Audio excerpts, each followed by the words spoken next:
Okay, well, let me adjust. All right. This is welcome video for EDFR 504. I'm Dr. Trish, for those who don't know me. And this is for the fall 2021 semester. Anyway, so I will share my screen with an outline. Let's see, should come up. There we go. So, as I said in my email from yesterday, this is a fairly straightforward class. It is a history and philosophy of education course. So one way to think about this is the history of education is by and large the history of philosophy up into it begins to diverge, I think, in the 19th century, where philosophy really kind of takes off on its own, and it's not related to teaching. So one of my catchphrases that I like to talk about is the idea that to teach is to do philosophy, and particularly the philosophy of logic. If you think of your lesson plan as a logic map, and we will go into some of that in the readings, particularly Quest for Method, we'll talk about that.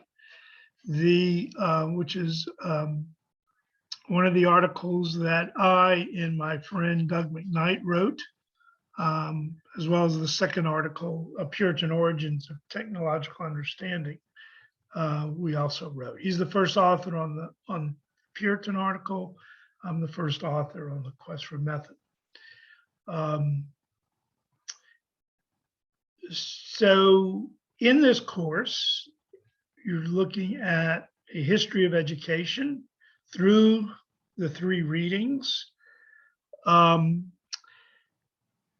and through the Klebard book. I don't think I should have Klebard spelled the right way, but anyway,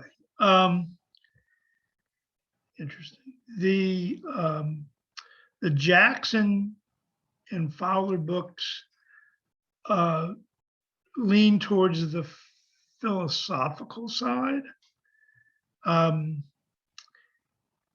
but there's a historical aspect to both as well, because the history of education is the history of philosophy. And the Klebard book is a curriculum history. It is it's been around a while. It is the first book I read as I entered into the doctoral program in education. I was suggested that I read it.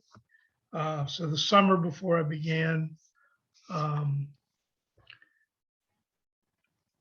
the program, I read Struggle for the American Curriculum. And I too engage in curriculum history, as the other two readings will attest. The Plutarch reading is dealing with, as it says, the moral life of schools, Moralia, the education of children, as a moral pursuit. And so you will get all aspects of philosophy, which is a little metaphysics, a little logic, a little axiology, which deals in the moral, in the ethical. axiology also deals with aesthetics. We really won't be getting into aesthetics. So anyway, I have one thing. Oh, geez, I didn't change. Let's see. Let me fix this while I'm sitting here.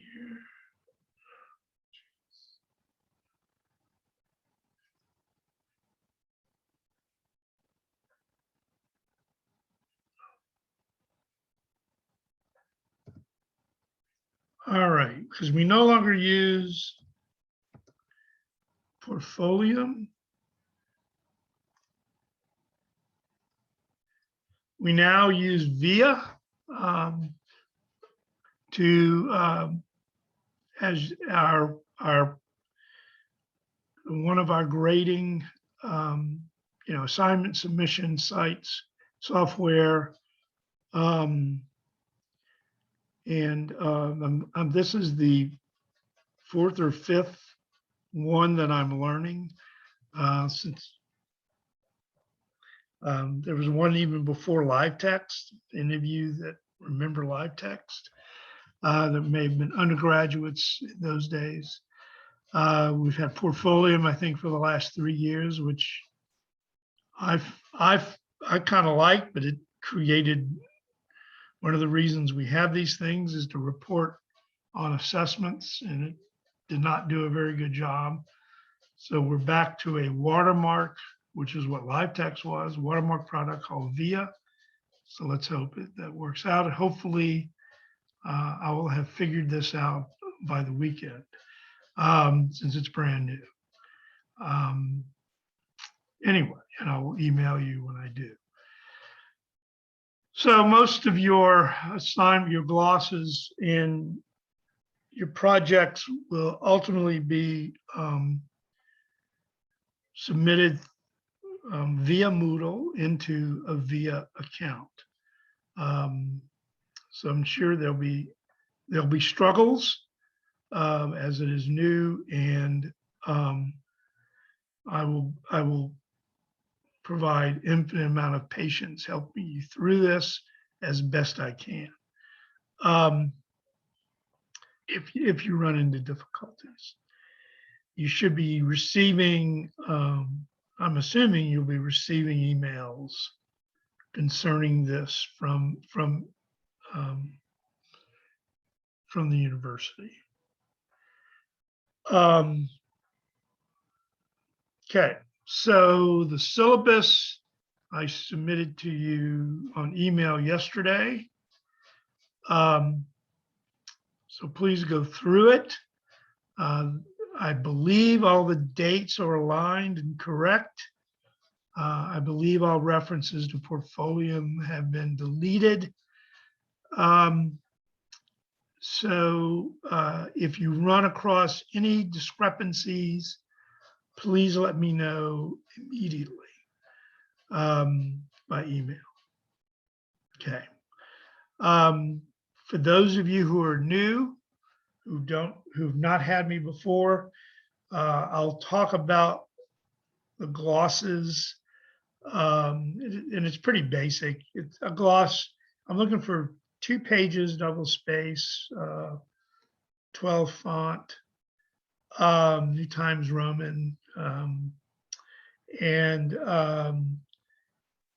it's a critical analysis of the reading. I do not want a summary, nor do I want a lot of quotes.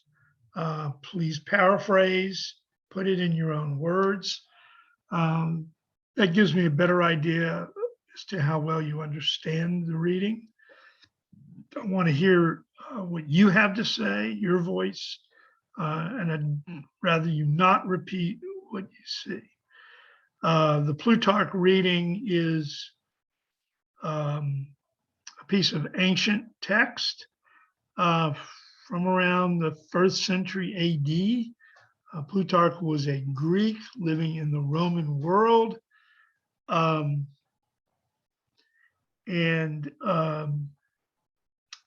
One of the things that's interesting about Plutarch is that we have all of his writings.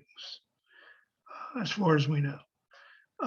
So any of his writings that have been referenced by others, we know we have it. He's unique among all the ancient writers. We don't have all of Socrates.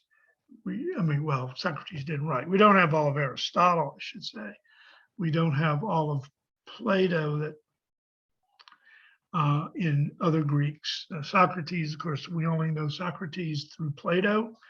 Socrates was not literate and opposed reading and writing.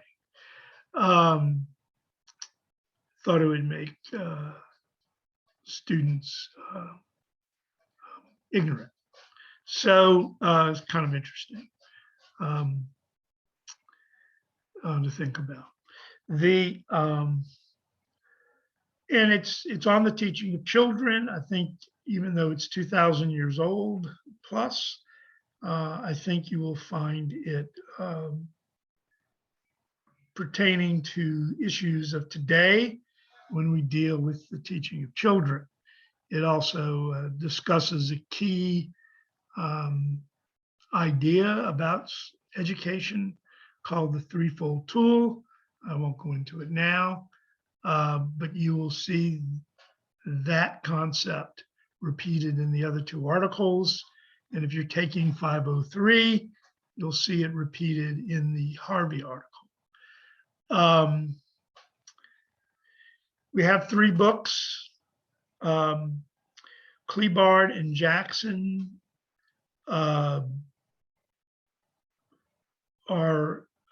you can get relatively inexpensively on abooks.com. Fowler 2 has gotten a little cheaper,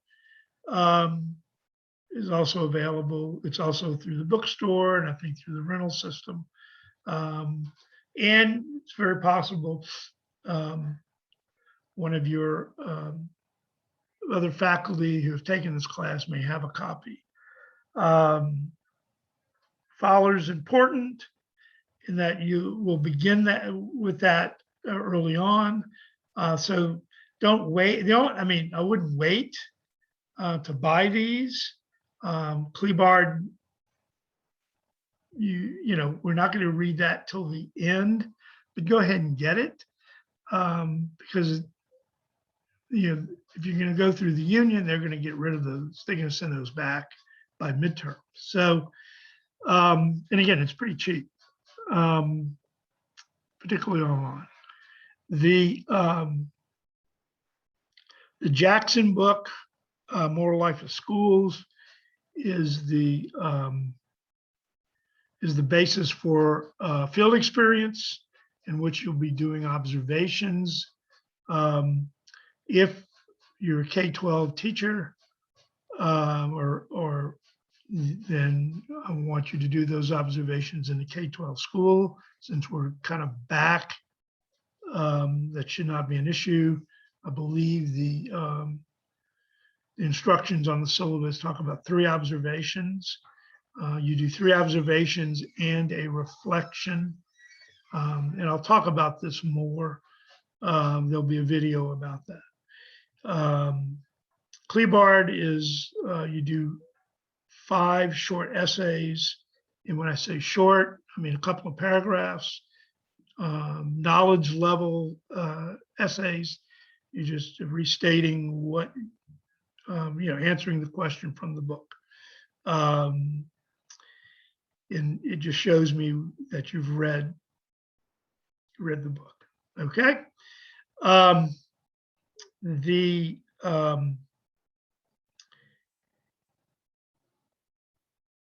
Fowler is the project with that called the Curriculum of Difficulty project is a narrative writing project. It's kind of we might call it autoethnography style. It is a process writing. It goes through stages.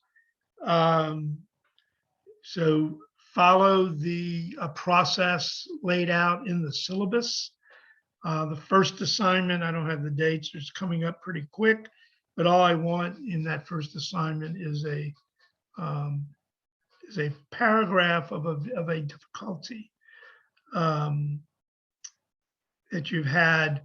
It's really geared to teachers' difficulties, but if you're in higher ed, depending on your situation, could be workplace, could be if you're a coach or if you're a trainer, you know, any of those areas. And let me say this, any of the higher ed folks,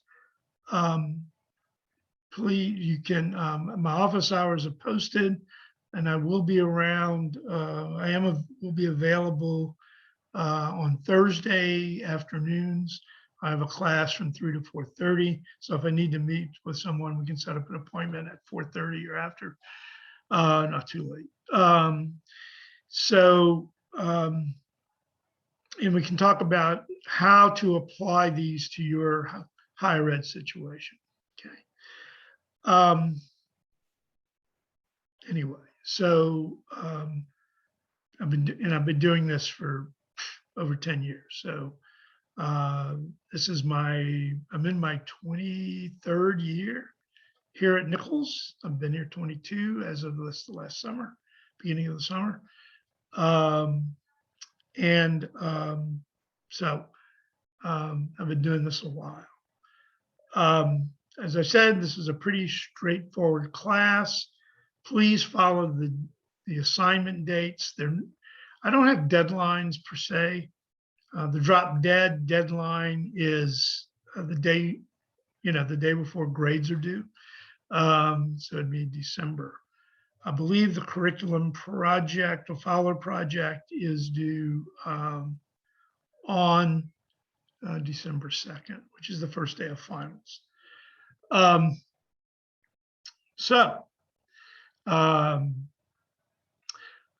I also tell people, and I should say this, I don't think I talk about this in 503, but because we're dealing with some philosophical concepts, you want to read with the internet handy. So if you come across a word that's clearly a philosophical reference, you may need to look it up. And some of these are not easily understood. So if you continue to have issues, let me know. Plutarch, again, realize that it was probably written in Greek. I believe the translation's from the Greek and maybe from the Latin.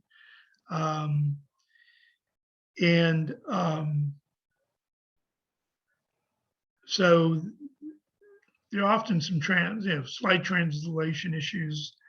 So if you have any questions, again, look at the internet about language, or email me. And I think the quest for method is about the origins of method and curriculum. Yes, there are origins. There was a time when we didn't think about method or curriculum in the way we do today. And all of those in 503, have already, if you're taking it or took it, you've already got an idea that curriculum is not something that is what you generally think about it as. And even the technological understandings are somewhat technical. It uses a different language. It's from the 17th century. But it's clearly the origins of how we think about curriculum. Anyway, so that's the course. If you have any questions, please let me know. I'll be ready to answer as you need. So take care and have a good semester. It'll be over before you know it. Thank you.